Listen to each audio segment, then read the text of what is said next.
ठीक है, दोनों की बात का जवाब दीजिए। दोनों की बात का तिवारी जी पूछ रहे हैं कि कौन सी महिला बेटी जो आप कह रहे हैं पोस्ट में कौन बनेगा मुख्यमंत्री का चेहरा इन बेटियों में से, और ये कह रहे हैं सोनार बांग्ला कैसे बनाएंगे जहां जहां आपका शासन है महिलाओं पर लड़कियों पर अत्याचार। अस्सलाम वालेकुम वबरकातुहू। अल्लाह के नाम से शुरू जो बड़ा मेहरबान और निहायत रहम करने वाला है। तो सुबह सुबह जब मैंने टीवी खोला तो अंजना ओम मोदी एंकरिंग करते हुए दिखी। यह आज तक का प्लेटफॉर्म है, आज तक चैनल है। टीएमसी कांग्रेस जो ये ज़्यादा जो भड़का हुआ ना, चाय से ज़्यादा जो कितली गर्म है कांग्रेस है, जिसका भी बंगाल में कोई अस्तित्व ही नहीं बचा है। अरे बीजेपी का प्रवक्ता है जो कि सकल सीट है, हमें सकल सीट पता चल रहा कैसा भक्ति है इसके अंदर। तो यहाँ पर मुद्दा ये चल रहा है कि बंगाल का चीफ मिनिस्टर का चेहरा कौन है नरेंद्र मोदी के पास, बीजेपी के पास। और दूसरा मुद्दा ये है, ये जो चिल्ला चिल्ली कर रहा है, एक मिनट पहले इसको सुन लीजिए तो आपको पता चले कि बोल क्या रहा है।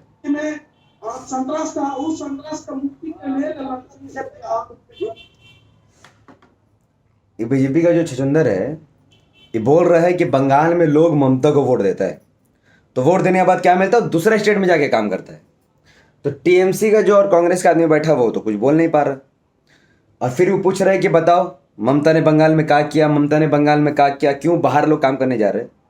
अब टीएमसी और कांग्रेस का कोई पढ़ा लिखा अगर नेता होता है तो वो बोलता कि भाई कांग्रेस टीएमसी का तो छोड़ो, बीजेपी का 3 स्टेट यूपी, बिहार और गुजरात, करोड़ों मजदूर, तीनों स्टेट मिलाकर करोड़ों मजदूर महाराष्ट्र, वेस्ट बंगाल और बहुत सारे राज्यों में जाकर काम करते हैं, तो वोट तो बीजेपी को देते हैं। तो ये बात इसको भी पता है, ये जो है ना ये पाखंडी को भी पता है, लेकिन ये बोलेगी नहीं। तो टीएमसी का वर्कर भी उसको जवाब नहीं दे रहा। ये देख रहे हो मुद्दा कितना भटक रहा है। किसान रोड में बैठा हुआ है, लेकिन यहाँ पर मुद्दा क्या चल रहा है, एडवर्टाइज चालू हुई है।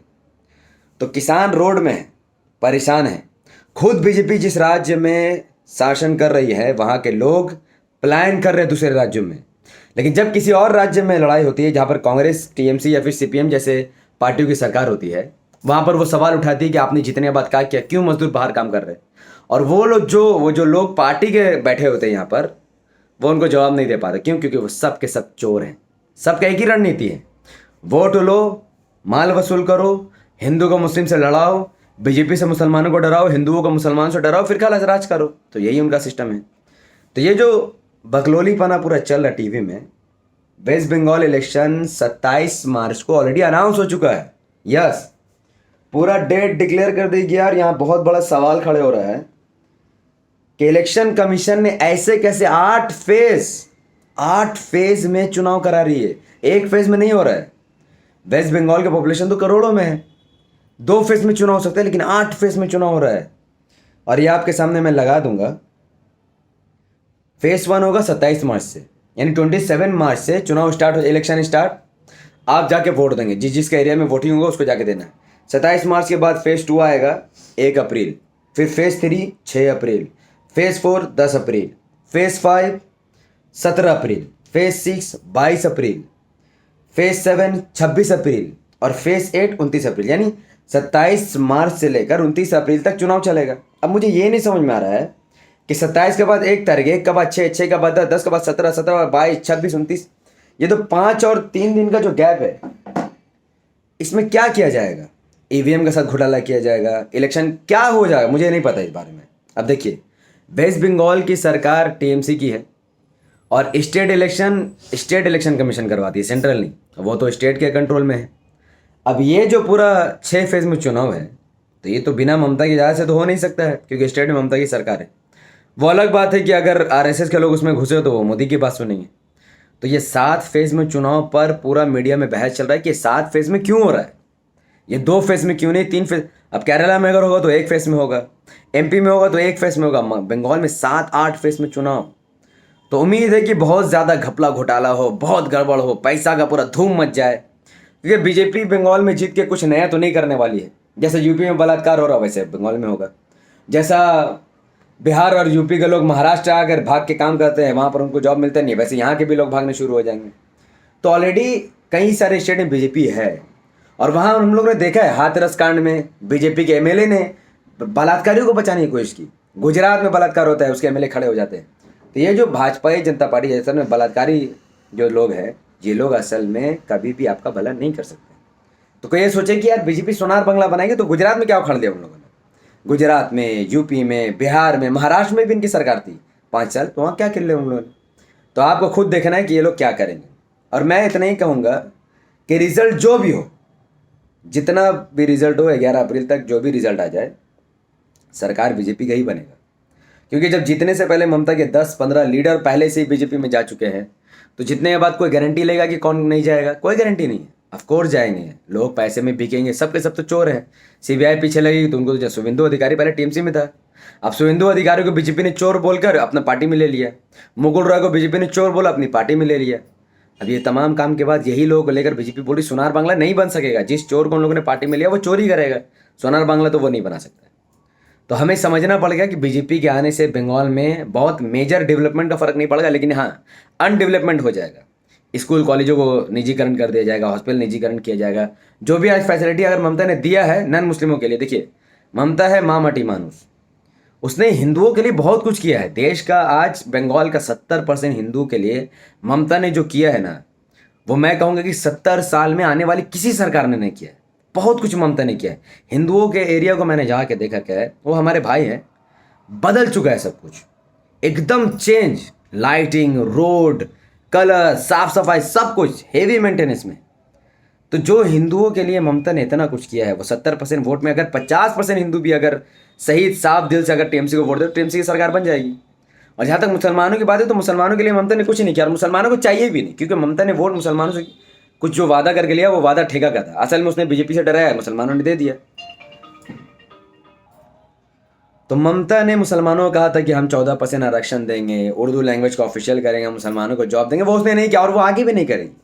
फिर भी 30% जो मुसलमान है उसमें मेजोरिटी है, अक्सरियत जो है वो टीएमसी की तरफ झुकी हुई है, क्योंकि उसको बीजेपी से फटा हुआ उनका।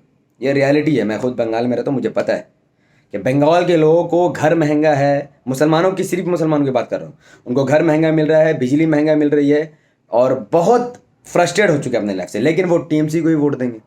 तो बंगाल में अगर देखा जाए कि अगर हिंदुओं के लिए जितना ममता ने काम किया उस हिसाब से अगर हिंदू ईमानदारी से ममता को वोट करते तो चलो 50% अगर हिंदुओं का वोट मिल गया, 50 नहीं भी चलो 30% भी मिल गया, तो 30% मुसलमानों का वोट मिलकर हिंदू मुस्लिम मिलकर ममता सरकार बांधे। लेकिन अगर हिंदुत्व का अगर दिमाग में चढ़ गया, हिंदू का, हिंदू राष्ट्र का दिमाग में घुस गया और गुजराती भाईजान का अगर बात उनको समझ में आ गया, तो यकीनन फिर अगर हिंदुओं का 50% वोट बीजेपी हो गया तो मुसलमान वोट से बीजेपी को नहीं फर्क पड़ेगा, क्योंकि मुसलमान तो सिर्फ 30% है।